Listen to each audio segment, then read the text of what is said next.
Aaron Brossoit, and I'd like to welcome you to today's webinar on Broadband-Focused Economic Development Marketing.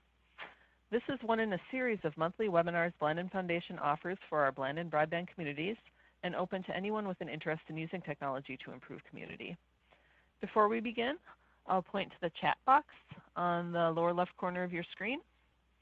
To interact with us at any time during today's webinar, you can simply type your question or comment in the chat box. And now let's get started. Again, my name is Mary Magnuson. I work here at Blandin Foundation, and I administer the Blandin Community Broadband Program. Joining me today is Bill Coleman of Community Technology Advisors, who I'm sure many of you know. Bill has been Blandin Foundation's primary broadband program consultant for a number of years. Bill will introduce our guest speaker today. He is Aaron Brossoit, CEO of Golden Shovel Agency. Take it away, Bill. Thank you, Mary, and thank you everyone for attending. And it's my pleasure today to introduce Aaron, who's CEO of Golden Shovel Agency. Golden Shovel is a nationally regarded online marketing firm with a real focus on economic development marketing. We've asked Aaron to talk today about how communities can use their high-power broadband networks as an asset that they can promote through marketing.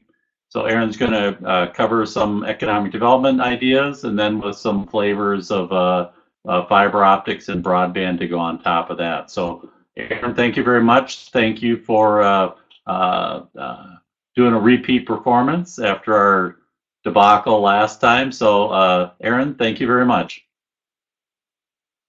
You're welcome. Thank you, Bill. Thank you, Mary, for having me today. Yep, this is a repeat performance. The irony of speaking of marketing broadband in rural regions when I was calling from a rural region of Kentucky with, turns out, really bad broadband. So this is excellent to have a chance to be able to give the presentation again. So first of all, let's get cooking right away. Let me tell you just a little bit about Golden Shovel. As Bill had noted, we specialize in economic development. We're a full-service marketing agency with a strong online focus, and we do a variety of different types of marketing-related agency services. But particularly, what's important is that we know economic development. We have a lot of opportunities to learn about what's going on in the industry. We attend conferences that are international, that are regional, and many state conferences also. We speak at a lot of these. We are on economic development boards. I'm on the Mid-America Economic Development Council. I have other team members that are on boards of economic development organizations. And we get the opportunity to interview lots of site selectors as well as economic developers and see what they're up to and what their trends are. Right now, we have 120 some communities launched. So we have an opportunity to see different strategies being applied by different organizations.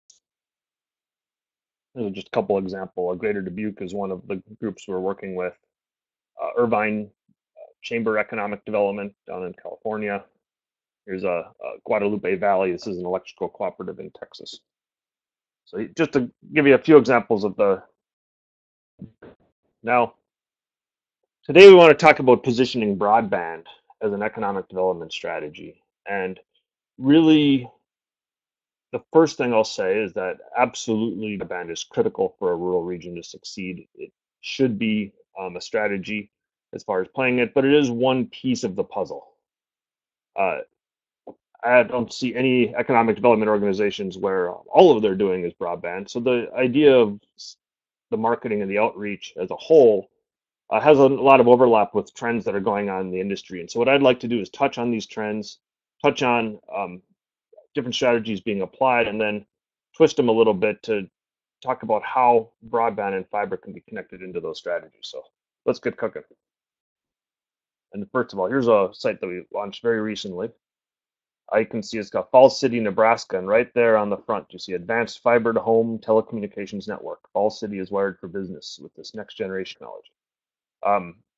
We'll see multiple examples of these types of organizations where broadband is one of their major goals, and they make sure that when you go to your website that you see that first and foremost, that's something that's happening there. So the first thing I want to talk about is content, content, content. And right now, especially with a website, it's just incredibly important to have current content on there. I mean, there's a whole variety of reasons beyond just um, making sure that you've got the latest news story on there. By keeping your website current, it gives a better first impression, has big benefits for search engines. If your website isn't current, if it's say 2 months old, then the initial first impression is that everything on the website is 2 months old. So it's important to make sure that things are staying current. Now, we'll get into how this applies to fiber. Let's talk about some of the different types of content that are out there. So the first and the best type of content is local content. So, one moment. Can you guys hear me all right? Looks like there was a chat that came in checking in on the sound.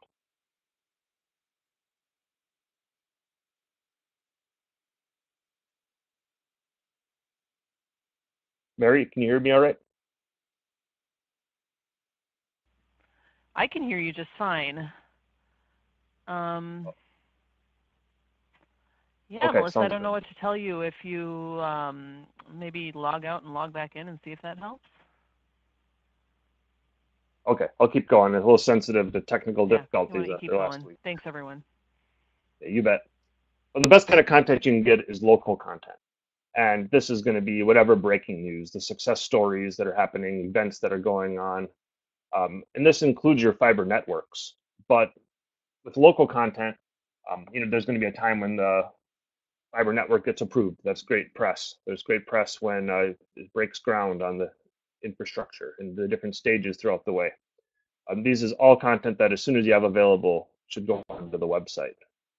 I found an example in Louisville last week about Google Fiber's effect on economic development. There are articles being posted that tie, for the sake of the public, the importance of broadband tying to economic development. But the next kind of content, one that we focus on a lot, is editorial content. And the idea is that this is content that we can write in advance. So at Golden Shovel, we tend to write articles for our clients. We base some goals and some strategies. And when we write them, we can write them in advance because putting in a fiber network isn't something that happens in a week. It happens over years. And so we know that certain things aren't going to change. So we can put content together that gets posted throughout the year, but we can write it at one time, which really helps as far as saving time. So I highly recommend that for your groups. Also, you have this fiber networks, you want to market them. There's no reason why you couldn't put a bunch of articles together at once and then prepare them to go out throughout the year. Other things we talked about, business parks, testimonials, these are all things that can be written in advance. Let me give you some examples of this. The Nebraska City area, they're another group that's focused on broadband. You can see their big banner on their homepage. We're connected. Nebraska City is developing its very own fiber optic network, delivering internet speeds up to 1 gig. And as you go down, you can see different articles that we wrote for them that are editorialized. So here's operate your business faster and more efficiently with high-speed internet. This has a link to further information as well as a link to the main business that's in the community supporting it. Here's another one, internet for your business at fiber optic speed last year. Home is where the internet is. This one went out on October 5th last year. An internet connection for the speed of your business. This one went out September 7th. So you can see we might have put these together all at one time, but we're passing out the message over time. And it allows for a good solid strategy to be developed and a plan for execution. Then the third type of content to round all this out is national expert content.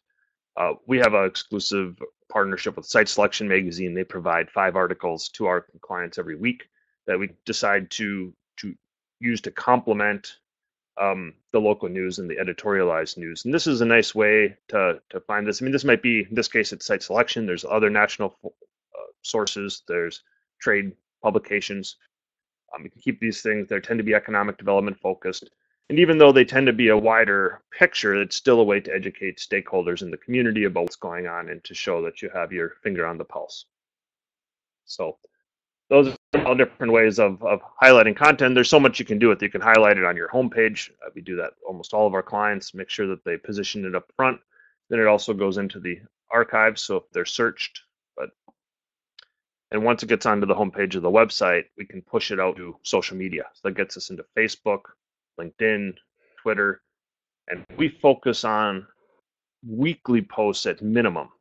And when marketing your organizations, and you're not going to necessarily post about broadband every week, but you might post about broadband once a month, and one of every 4 articles might be related to that.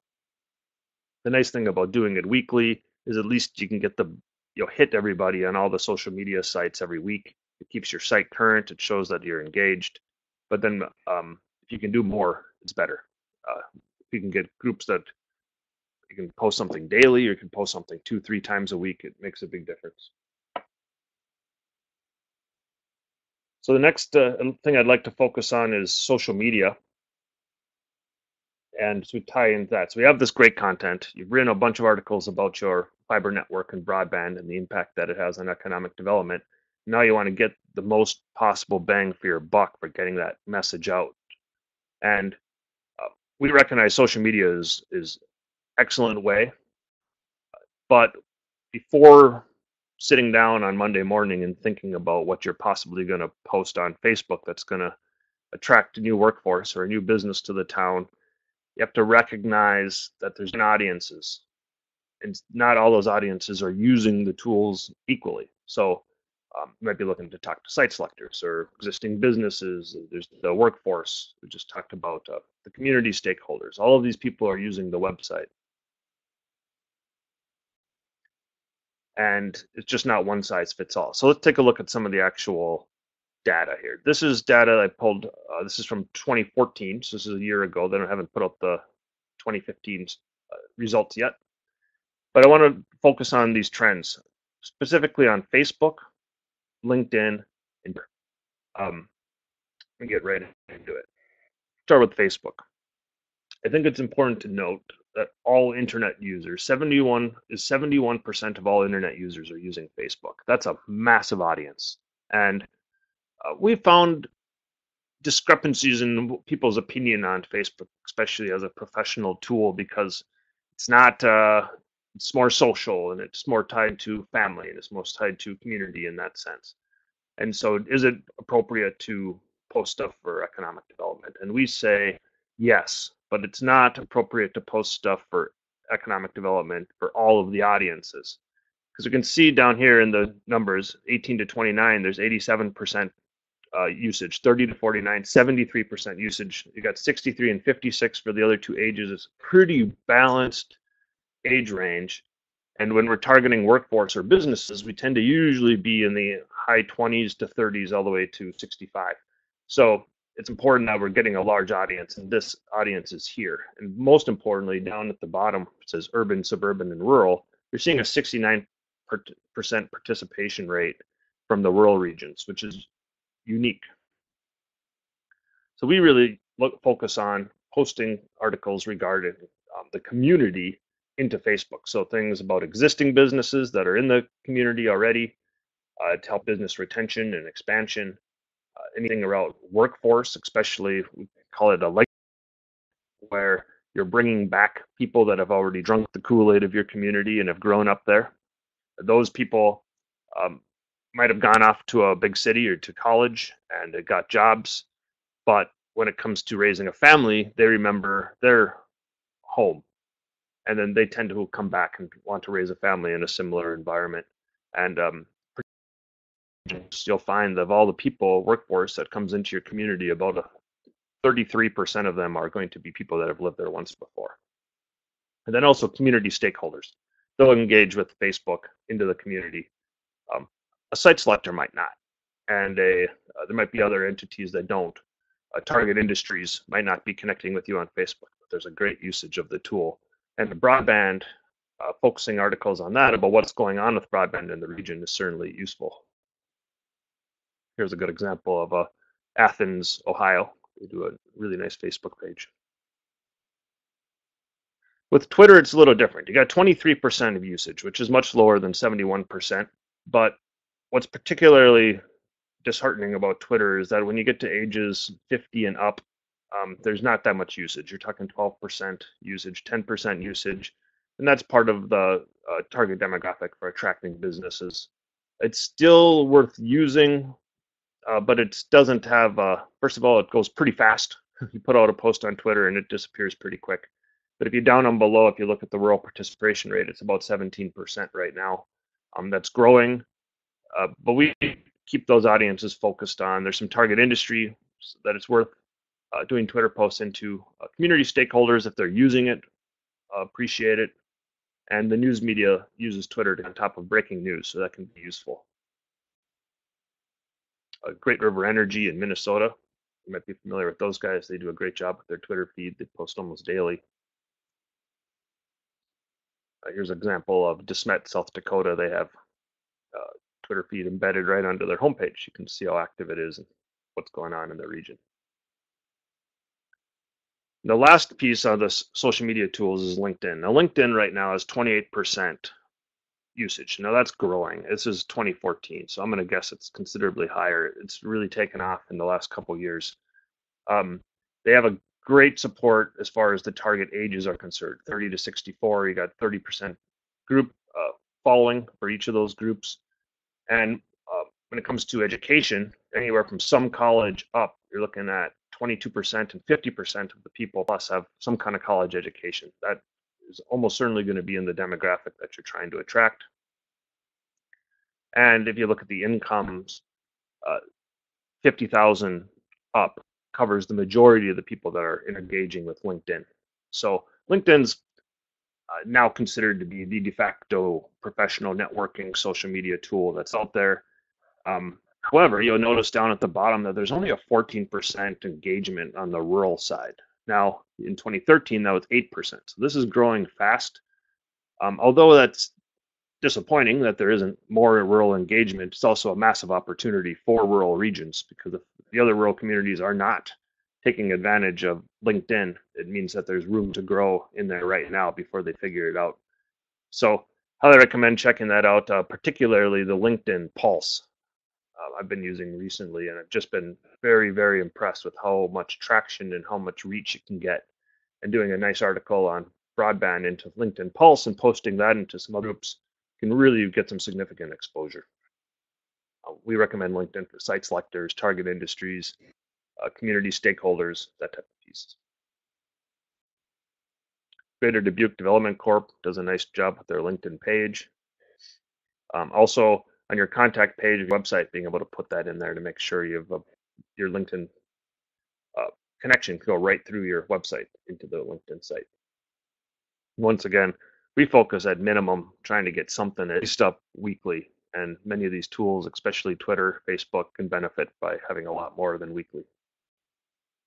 So as far as social media is concerned, just be present on all the channels, but really focus on what's best for your organization. And all of the messaging regarding broadband that you'll be posting out can you really utilize and get extra traction using social media. The next piece I want to touch on isn't broadband specific, but it's incredibly important, making sure that your website works mobile. Once again, this is all about communicating the message, which in your case is getting broadband out to as wide of an audience as possible and as targeted of an audience as possible also.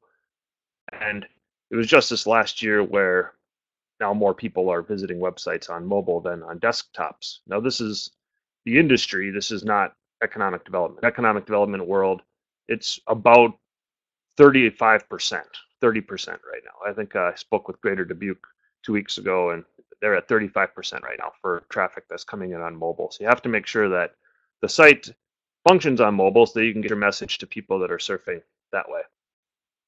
And use Great River as an example. They have a responsive design, which means the site might look like this on a desktop computer, but it'll look like this on a tablet computer, and then look like this on a cell phone. So it's all the same site, but it just reorganizes itself, and you've likely seen some examples of that out there. So here's an example of a site location tool, having it on a mobile, making sure it's accessible. The other thing, and this plays a role into broadband, because broadband is geographic, it tends to cover a certain territory. And just as a rule on your economic development site, it's really important to have a map. And it's easy, especially for rural communities, to believe that people know where they are. But what we found out is that nobody knows where you are. You're way better at assuming that. And what I found out, having lived and done business and grew up in Minnesota my entire life, and then moved out to California for a couple years and found out that they barely know where Minnesota is, let alone Minneapolis. And almost every other community in the state they've never heard of. And that's really difficult to come to grips with, especially when you've been living there and just you know them so well, and it's common sense. It doesn't everybody know where St. Cloud is, for example, you know. So this is it's important to have a map and to show where you are, not just in relation to your state, but even bigger than that. Here's the Momentum West organization. They have a 10-county regional group. You can see where they are in relation to the state. Here's a map from Nebraska City where they put a star on their city, they put it on top of the county, and then they pulled that right out of a 4-state region and showed where it is in relation to the country, especially in the Midwest. This is so important. Athens, Ohio went even further. They took the county and the state, and then they actually drew some lines. You can see 50, 100 mile, 150 mile drive lines on there as a design element. Great River has their service territory, but they also highlighted their 28 cooperatives with pins using a Google tool. And you don't need to put everything on the homepage. The homepage needs to show where you are in relation to the world. But all of the other detail can go further into the site, including maps about your fiber network, the reach of it. There's going to be, if you're in development of it, this is where it reaches now. This is going to be where it's proposed to reach in the next year. All of that is very useful to businesses moving in. And so we recommend a resource library of sorts for storing all of the maps in more detail. So the next piece is you have your broadband messaging. We're trying to get as much reach, so why not send that message regionally? The idea behind a regional organization is to send the economic development messages, not just for the region, but for all of the communities that are within that region. And they're looking for as much good news and success stories to share to attract businesses and retain the ones they've got also. So the way we look at that is like this. So up on the top, you might have a regional portal or regional website. And then down below at the bottom are each of the individual sites. It might be a city, a county, an organization in the region that is relevant. And then the idea is you could share information between them. With our system, we can share information between all the different tools that are in our system. But I want to focus particularly on the news, making sure that the messaging that you're promoting is going to get out. So not only can they share information from the regional site and push it down to your local site, another great source of news to keep your site current, but just as important, when you're highlighting those key things about your broadband, that can get pushed up into the region. And so instead of just sending all of your messaging through your social media tools, news, you can send it through multiple groups that are all part of the region to get a lot more bang for your buck. And a great example of that is the Lincoln Area Development Partnership. This group is a regional group in Nebraska, covers the whole area around Lincoln. Then they have 5 or 6 organizations that are connected to them, including like York County, Nebraska. This is a very rural region. This website just won the International Economic Development Council's Gold Award for the information that's on it and the presentation of the site as far as presenting a rural community with a progressive fashion. You can see they're connected, their content gets posted on here and goes up to the Lincoln Area Partnership. Nebraska City, we looked at some of their content and how they're focused on broadband and highlighting theirs. So when they share a success story, that goes all the way up to the regional group. Falls City, we just took a look at this site also. This is the Advanced Fiber to the Home Telecommunications Network. They're sharing it both through their site as well as through the regional site, getting a little bit more bang for their buck. There's also Gage, Nebraska, Gage County. And another case study of this regional connectivity is working with your utilities. Great River Energy's case, they've got a regional site at the generation and transmission level. And then they have their 28 distributive cooperatives, of which those sites are connected. So when Great River has an important piece they'd like to share, they can put it on their site at the top and share it down to any of the groups that are any of the distributive cooperatives, which they can help manage their economic development presence. This is also another resource for your economic development organization. So when you're highlighting your messaging, consider passing it on through the economic development departments of your utilities, as well as getting them out through your regional groups. And depending on the scope of the story, if it's a groundbreaking or something significant, it'll reach state news. You can get up to the state and national sources also. I'll give you a couple examples of these cooperative sites. There's Dakota Electric, Connect Energy.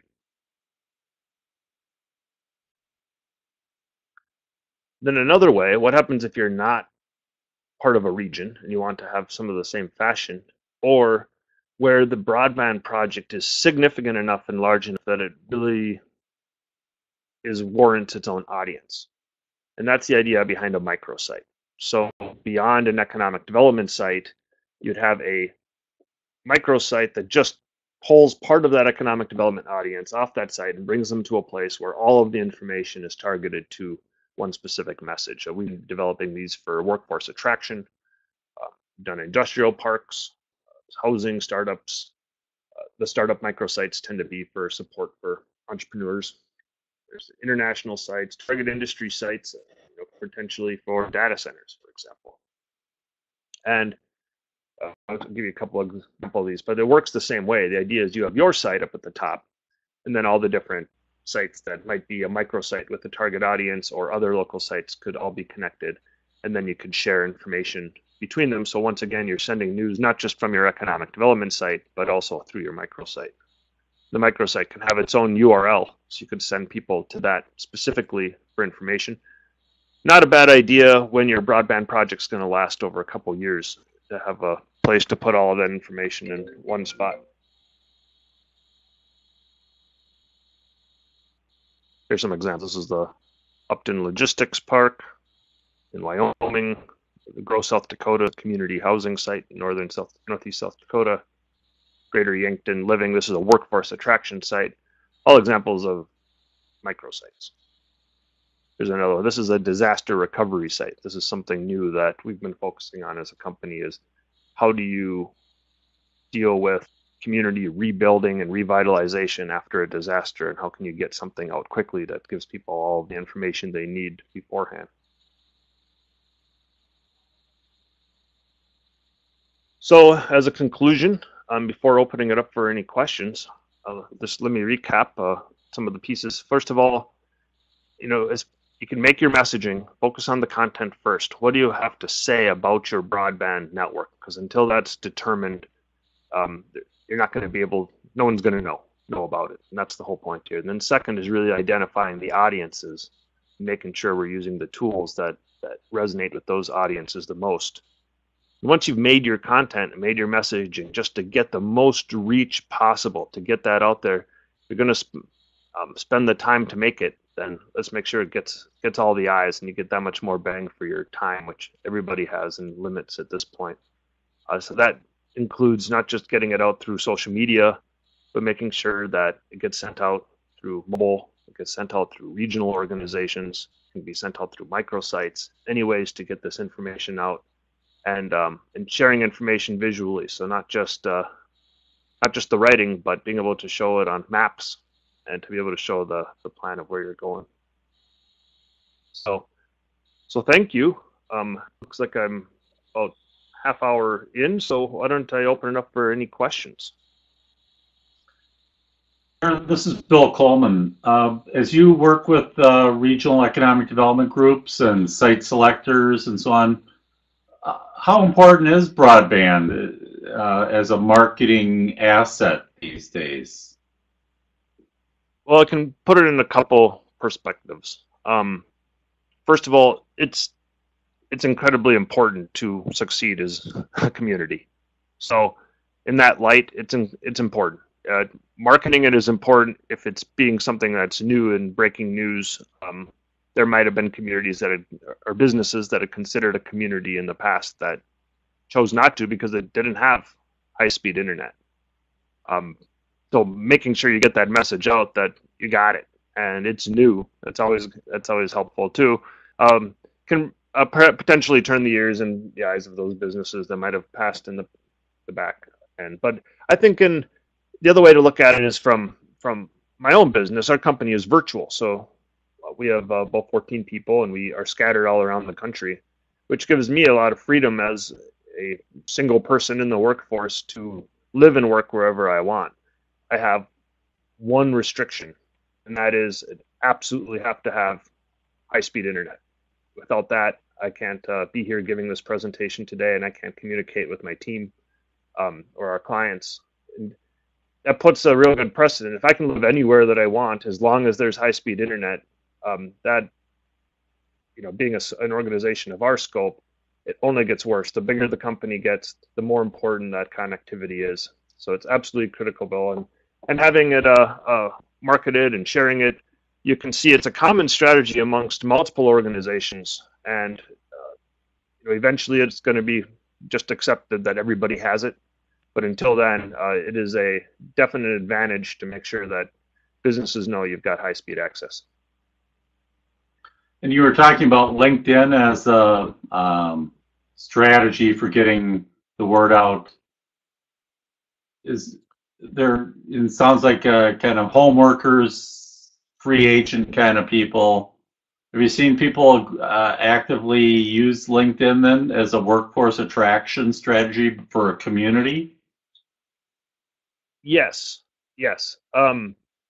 Workforce attraction, a little bit less. Like to workforce attraction, I've seen more work done in Facebook. Just because if you're outside of a community and considering it, you're not necessarily going to link to the community through LinkedIn. You'd link to the community through Facebook, which is has a different kind of flavor and different emotional connection to it. However, LinkedIn is so powerful for getting our message out, and there's so many different avenues to reach and organize audiences on LinkedIn. So on one hand, you have your site and you have your connections. So you can post something or share an article about your broadband or share a news story or something off your website directly to your post and be able to share it with your network.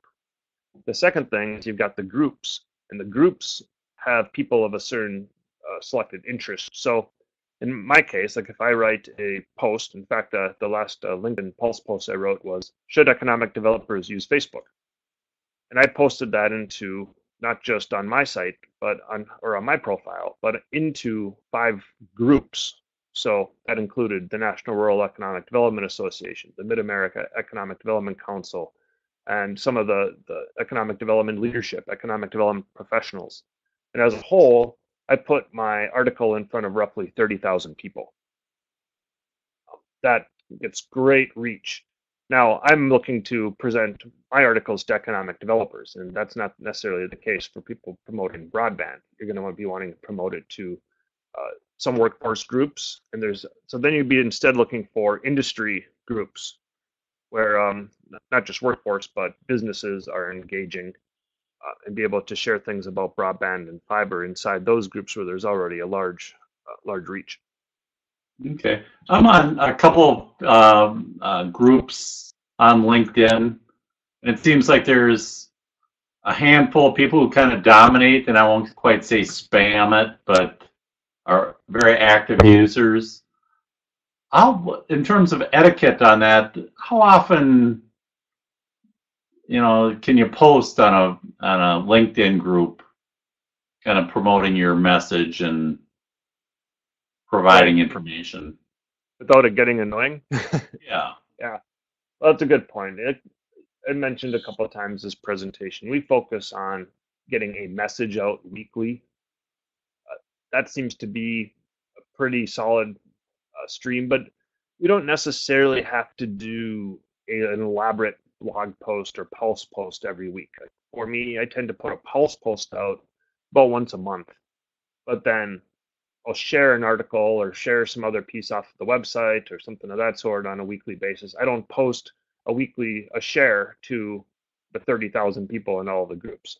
I reserve that for select um, posts that I've written that are designed to have discussion around.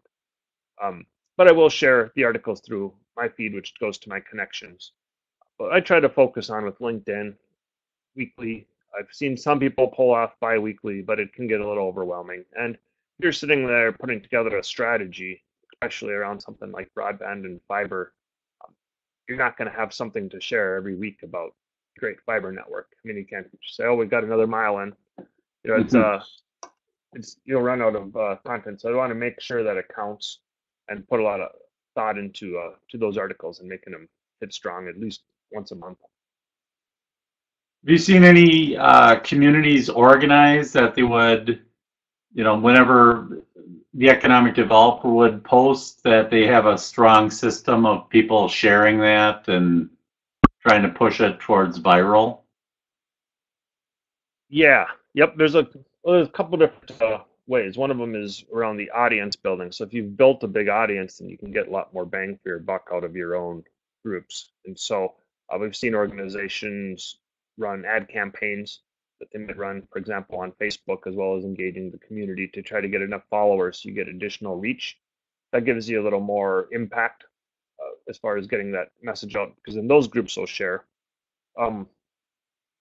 With LinkedIn, like I mentioned, if you're part of industry groups, you can share into those groups, and then you'll find that those people share with their groups. And so, for example, I put out a post and 25 people shared that with their networks. And so then it starts to get some exponential reach and becomes a little more viral. There are tricks to the trade, certainly, starting with the title, followed by the actual content, making sure that the article is appropriate for the group. Some groups are all about discussion, and others are about sharing or best practices, and making sure that you align those articles to your audiences that you're trying to reach. But Okay. yeah, there's two ways to go about it. So you're going at the finding where they are, and then the other times you're creating them to be where you are. Okay, good, good. In our audience, I don't see any questions in the text box. I can't believe Julie Foote doesn't have a question down in Southwest Minnesota. I see you're typing now. Oh, that's smiley face. So, but it'd be, if people have questions, it'd be great to hear them. Rod is now typing, I see. Oh, he's laughing. So, Aaron, I don't see any questions. And but I sure want to thank you for the presentation, doing it twice. Folks, as you attendees, I'd encourage you to share this with through your own networks to let people know about marketing economic development and broadband-based economic development. Be very helpful, I think, for community members to hear this on your boards and commissions and throughout your community. Good. I think a lot of people in Minnesota, we've got a lot of fiber networks, and both provided by communities and by rural cooperatives and other types of networks. And I think we need to do a lot more promotion of what we have, because the national conferences, we see a lot of other stories, but not as many in Minnesota. So, Aaron, any closing comments? Just thanks again for having me over to present. I'm glad we were able to make this a second time, and certainly all these slides will be available to go back through and take a look at again. I know it was quite a bit of information for 30 minutes, so good, thank you. Good. Thank you. And Mary, we'll turn it over to you. Thanks, Bill, and thank you, Aaron, for doing this today. It was great. I just want to let everyone know that I will send you an email when the webinar archive is posted to the blog. And our next webinar is scheduled for May 12th, 2016, and the topic is Technology Centers. Thanks everyone for attending today's webinar, and have a great rest of your day.